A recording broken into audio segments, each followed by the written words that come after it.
Bonjour, bienvenue dans notre entrevue d'homme à homme. Aujourd'hui, nous sommes dans un endroit peu commun. En fait, nous sommes à l'abbaye de Saint-Benoît-du-Lac, dans les cantons de l'Est, pour y rencontrer un passionné pas comme les autres, c'est-à-dire le père Dominique Minier. Bonjour Dominique. Bonjour, c'est un plaisir de t'accueillir, Affaires de Gare maintenant. Moi, je suis le père Dominique Minier de l'abbaye de Saint-Benoît-du-Lac. Oh, c'est ma 47e année que je suis ici, donc c'est vraiment une vieille nouvelle. Ma passion pour le chant, en fait, ça, je l'ai toujours eu parce que dans la maison chez nous, quand j'étais jeune, on chantait. Puis on chantait du grégorien parce que mon père dirigeait une chorale de grégorien. Mes plus grandes fiertés, moi, les choses dont je suis très fier, c'est dans le domaine d'abord de mon travail professionnel comme fromager. Lorsque j'ai travaillé à la fromagerie, c'est qu'un de mes fromages a gagné le premier prix de toute catégorie dans tout le Canada. C'est quand même comme une médaille d'or. Et un deuxième de nos fromages, l'an passé, a gagné encore une médaille d'or en Angleterre dans un concours international. Dans le domaine artistique, mes CD, j'ai 4 albums qu'on a fait, ils se vendent autant après plusieurs années qu'à la première année. Bon, non, je ne sais plus quoi dire là-dessus. Pourquoi l'abbaye de Saint-Benoît-du-Lac? Moi, l'idée m'est venue de faire, de consacrer ma vie à Dieu. Alors, des fois, vous savez, sur Facebook, on me demande qu'est-ce que je fais. Je suis un employé de Dieu, finalement. J'ai cherché à ce moment-là, quand j'étais jeune, là, où je pouvais exprimer ça, où je pouvais vivre ça.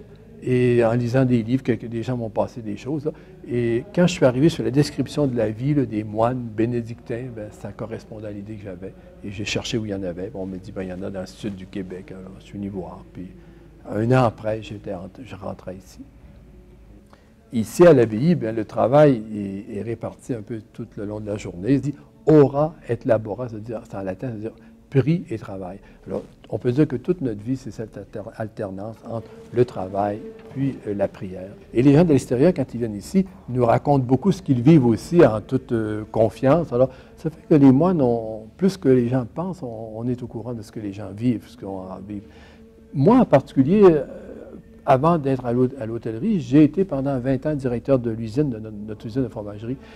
Et ça, vous savez, c'est pas artisanal, c'est quand même une usine assez importante. Et dans des domaines industriels comme ça, dans un milieu comme le Québec, on ne peut pas faire ça dans notre petit coin tout seul. Là. Il faut vraiment être en lien, être en relation continuelle avec les autres industries du même domaine.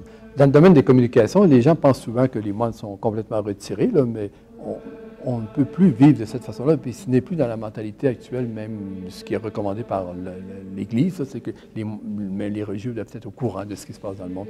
C'est pour ça que les gens ont accès aux nouvelles sur Internet et aussi d'avoir leur courriel, comme je disais tout à l'heure. Mais il y a quelques-uns aussi, ceux qui veulent, peuvent avoir leur page Facebook. Moi, personnellement, en raison de mes activités artistiques, j'ai mon site, mon domaine particulier, mon domaine privé, finalement. Bon, le trip de gars, moi, ce serait... Il y en a comme deux, peut-être. Même la communauté, c'est le fun, vous savez, les temps de récréation. On a des temps de récréation, surtout la récréation du soir, qui est obligatoire. Ça fait bizarre de dire ça, mais moi, j'aime beaucoup ça, un peu comme quand j'étais jeune dans la famille. On est une gang ensemble autour d'une table, puis chacun... il va de sa joke, on dit sa farce, puis on raconter les choses, puis on fait nos commentaires sur les événements de la journée. Ça, j'aime beaucoup, beaucoup ça. Mon autre trip de gars, c'est ce que j'ai fait avec mes musiciens, finalement, d'avoir travaillé depuis 10 ans, qu'on se rencontre assez régulièrement et qu'on travaille ensemble. C'est pas pire, ça? Des folies que j'ai pu faire, parfois, c'est lorsque j'étais étudiant. J'ai quand même été étudiant au niveau universitaire pendant 6 ans. J'ai accepté d'être président de classe une fois, puis il fallait s'occuper aussi des parties de bière le vendredi soir, tout ça. Alors, ça m'a mis dans une situation un peu difficile. Ah, c'est drôle. C'est pas catholique. Je ne savais pas, j'étais vraiment naïf sur certaines choses. Les filles ou les femmes dans ma vie, il y en a eu beaucoup, il y en a eu tout le long de ma vie, parce que quand j'étais enfant, moi, j'avais 2 sœurs plus vieilles que moi, puis 2 sœurs plus jeunes que moi. J'étais entre 4 filles, au fond. Là.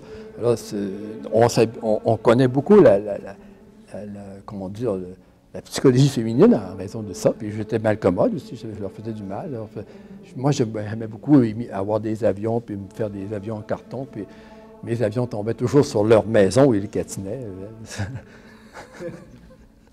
Ça faisait des chicanes.